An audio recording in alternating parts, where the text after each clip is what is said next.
Hi guys, Sharina from Sassy Seamstress, and this tutorial is actually going over how to do measurements for modifying a pattern you already have or actually creating a new pattern. So today I'm actually just using a measuring tape. You can get this, I got this one I think at Joann Fabrics, but you can probably get it at any material store or craft store. They should have one of these, and it's really important for actually taking accurate measurements. I'm also using this. This is my mannequin, and as you can see, these are dials so that I can actually change how large the mannequin is or how small it is, which is really helpful if you're doing costuming or clothing for anyone besides just yourself. If you're just doing yourself, you can always get just a non-shape changing mannequin, and then you can customize it so that's your actual size. Now I'm sure that you can see this is not my size, but for today I'll just use it for this purposes. So starting off using my tape measure, your standard torso measurements are around your chest. So you want to go at the largest width around your chest.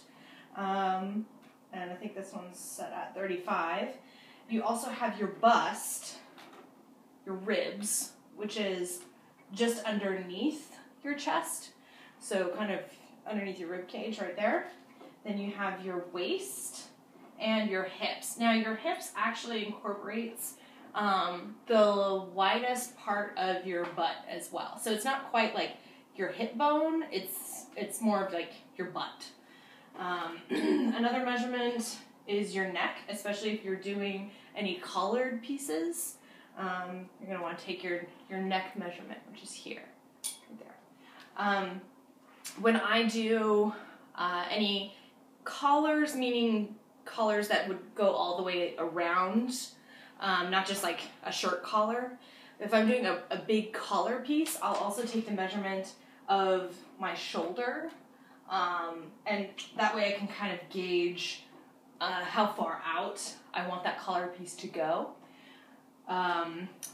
The other one is, which is a little difficult to do on yourself, and you're probably going to need someone to help you with this. I'll show you here though, is you're going to take the back of the neck, starting here, and you're going to run down to your waist. So this is 15 inches. This is also pretty important for like if you're putting in a zipper, and also just gives you the length of that torso if you're doing any special modifications. You don't want to take, for women, you don't want to take your front measurement because you're adding in the curvature of your chest. So this is purely just the length of your torso. Another really good one if you're doing like a leotard or a bodysuit, and you don't want that crotch area, the groin, like sitting way low or sitting really high. So another thing I'll do is actually starting here, which you can do on yourself, is you just wrap it around all the way, and that will give you, so this is 60 inches all the way around. So I know that if I'm making a pattern, half of that will be your front pattern and half will be your back. Give or take a little bit. You might want, if you're bigger in the front, you might need to add you might need to add a little bit more length in the front, or if you have a bigger backside, you might want to add a little bit in the back, kind of adjusting for what you know your body type is. For arms, you want to do arm length, so you're going to start at your shoulder, at your seam. You can actually just take like whatever clothing you're wearing, that seam right there, and then run it down your arm to just past your wrist. And that's the length of your arm. If you're doing anything special, you want the sleeve to go all the way out to the tip of your finger, or measure to the tip of your finger.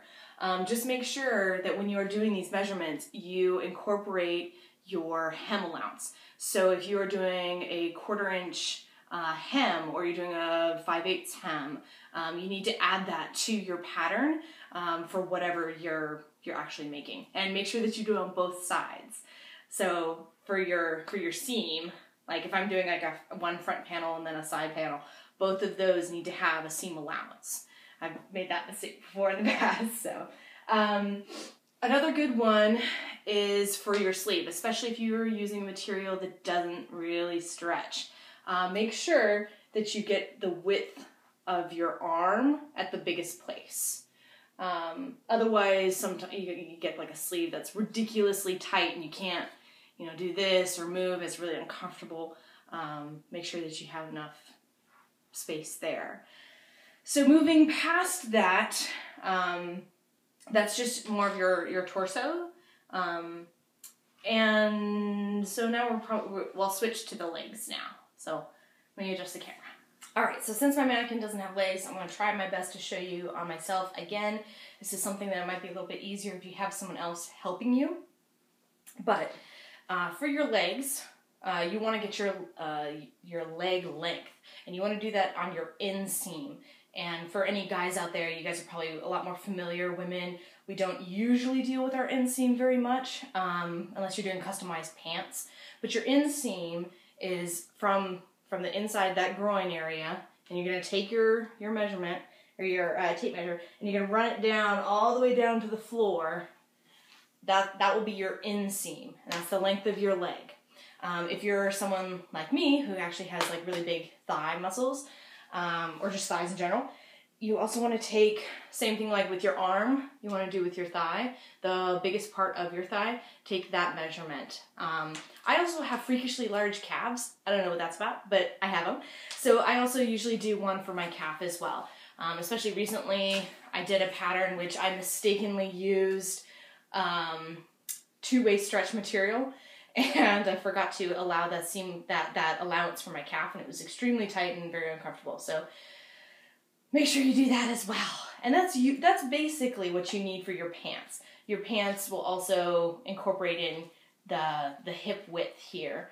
And then you might need to add, if you're doing if you want a specific length, like if you're just doing pants, you might need to add a measurement from like the top of your pants into to match with your inseam.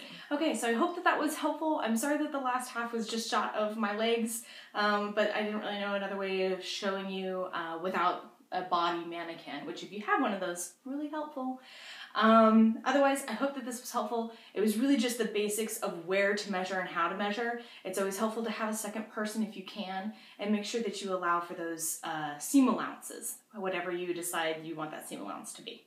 So like or subscribe. If you have any special questions about this or about other patterns that you want to modify, please leave them down below in the comments. Otherwise, thanks for watching.